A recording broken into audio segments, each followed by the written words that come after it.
Hi everyone, चला तर बनवूयात मोड आलेल्या कडधान्याची पौष्टिक डाएट भेळ.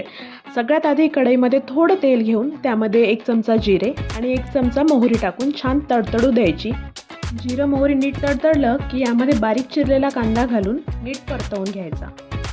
आता खलबत्त्यामध्ये कोथिंबीर, आलं लसूण यांची छान पेस्ट करून घ्यायची, ठेचून घ्यायचं आणि मग ते यामध्ये टाकून नीट परतवून घ्यायचं. आता थोडा हिंग, कढीपत्ता, त्यानंतर थोडा टमाटा आणि थोडी कोकम टाकून नीट परतवून घ्यायचं. आता सगळे सुके मसाले टाकायचे.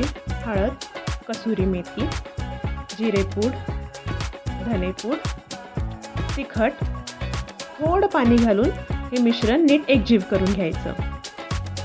याला नीट उकळी फुटली की यामध्ये मोड आलेले सगळे कडधान्य घालून आणि थोडं पाणी आणि मीठ घालून वाफ काढून नीट शिजवून घ्यायचं.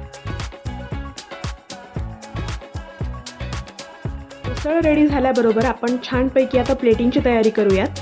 तर एका प्लेटमध्ये उसळ काढून घ्यायची. त्यानंतर यामध्ये आपण तयार केलेला मुरमुऱ्यांचा डाएट चिवडा घालून घेणार आहोत.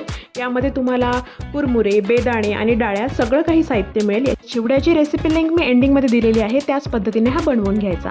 त्यानंतर यामध्ये थोडा उकडलेला बटाटा टाकायचा. त्यानंतर मस्तपैकी लाल बुंद टमाटा टाकायचा. आता कांद्याची पात टाकायची. जे काही साहित्य आपण भेळमध्ये टाकतो, सीझनल मस्तपैकी आंबट गोड चवीसाठी कच्ची कैरी, त्यानंतर मलाईदार दही टाकून घ्यायचं. थोडासा चाट मसाला भुरभुरवायचा, थोडं तिखट टाकून घ्यायचं, थोडी कोथिंबीर आणि शेव टाकून खायला तयार आहे मोड आलेल्या कडधान्यांची पौष्टिक डाएट भेळ. नक्की बनवून बघा.